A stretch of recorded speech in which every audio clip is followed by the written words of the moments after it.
மதுரை மாவட்டம் அவனியாபுரம். என் பேர் வந்து கனிமொழி. எங்கள் மாடு பேர் வந்து மாணிக்க வாசகம். எங்கள் குலதெய்வம் வந்து மாணிக்க வாசகனால இருக்கிறதுனால நாங்கள் சின்ன பிள்ளையிலேருந்து சாமி மாதிரி வச்சு கும்பிட்டுக்கிட்டு வரோம். எங்கள் அம்மாவுக்கு 6 பிள்ளைங்க, எங்கள் மாணிக்கத்தோடு சேர்த்து 7 பேர். நாங்கள் பாரம்பரியமாக ஜல்லிக்கட்டு காளையை வளர்த்து வருகிறோம். எங்கள் பாட்டின் தாத்தா எல்லாரும் காலத்தில் ஜல்லிக்கட்டு காளையை வந்து வளர்த்து வந்தாங்க. 2-3 வருஷமாக மாடு ஜல்லிக்கட்டு தடை பண்ணனால நாங்கள் ஒரு ஜல்லிக்கட்டு விற்றுட்டோம். இது 3வது காளை நாங்கள் வச்சுருக்குது. நாங்கள் இப்போ வளர்த்துக்கிட்டு வரோம். போன வருஷம் எங்களுக்கு டோக்கன் கிடைக்கல அவனியாபுரத்தில். இந்த வருஷம் நாங்கள் வாய்ப்பு பார்க்குறோம், கிடைக்குமான்னு பார்த்துக்கிட்டு இருக்கோம். அது பாட்டன் தாத்தா வந்து வளர்க்கையில் எனக்குன்னு ஆசை வந்துச்சு, மாடு வளர்க்கணும் அப்படின்னு ஆசை வந்துச்சு. ஆம்பளை ஆள் மட்டும்தான் அவுப்பாங்கன்னு இல்லை, பொம்பளை ஆளும் அவுக்கணும் அப்படின்னு சொல்லிட்டு நான் நினச்சி அவுத்தேன். ஆம்பளை ஆள் மட்டும் பிடிக்கிறாங்கன்னு இல்லை, பொம்பளை ஆளும் பிடிக்கலாம் மாடு. ஆனால் இருந்தாலும் பிடிக்க விட மாட்டாங்க. சரி, இப்போ இந்த மாடு வளர்க்குறீங்கல்ல, உங்கள் ஃப்ரெண்ட்ஸை வந்து உங்களை எதுவும் கேள்வி பண்ணலையா? ஏன் அவங்க எப்படில நீ போய் அவுத்தேன்னு மட்டும் கேட்டாங்க. தைரியமாக போய் அவுத்தியா அப்படின்னு கேட்டாங்க. ஆமாம், நான் எங்கள் அண்ணங்க இருக்கிறதுனால எங்கள் அண்ணன் வந்து மாடு பிடிப்பாங்க. அதனால எனக்கு எங்கள் அண்ணன் வந்து இருக்கிறனால எனக்கு எந்த பயம் இல்லை.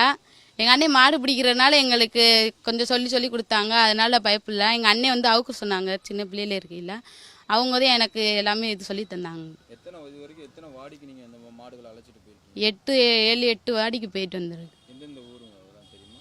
செம்மனஞ்சி, வெள்ளிக்குளம், கட்டிக்குளம், அவனியாபுரம், நெல்லிக்குளம்,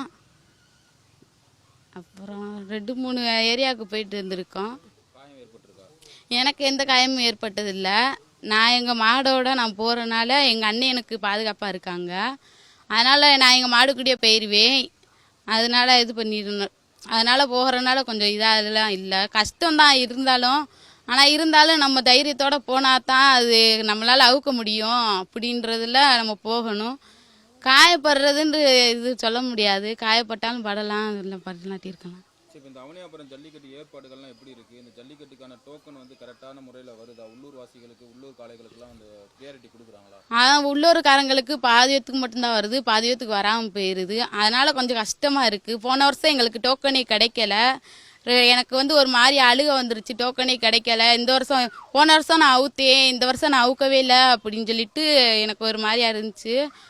அழுதனால அப்புறம் எங்கள் அண்ணங்க சொன்னாங்க, அடுத்த வருஷம் டோக்கன் கிடைக்கும் பாப்பா, அழுகாதா அப்படின்னு சொன்னாங்க. அதனால நான் தைரியத்தோடு இருந்தேன். இந்த வருஷம் எனக்கு டோக்கன் கிடைக்கும்னு நான் நம்பிக்கையோடு இருக்கேன். எங்கள் பேர் கனிமொழி, எங்கள் அம்மா பேர் செல்வி, எங்கள் அப்பா பேர் முத்து, அண்ணன் பேர் முனியாண்டி, இன்னொரு அண்ணனுக்கு பேர் மாணிக்க விஜய். அவங்க ஃபுல்லாக மாடு பிடிப்பாங்க. அந்த அண்ணனும் மாடு பிடிப்பாங்க அவங்க.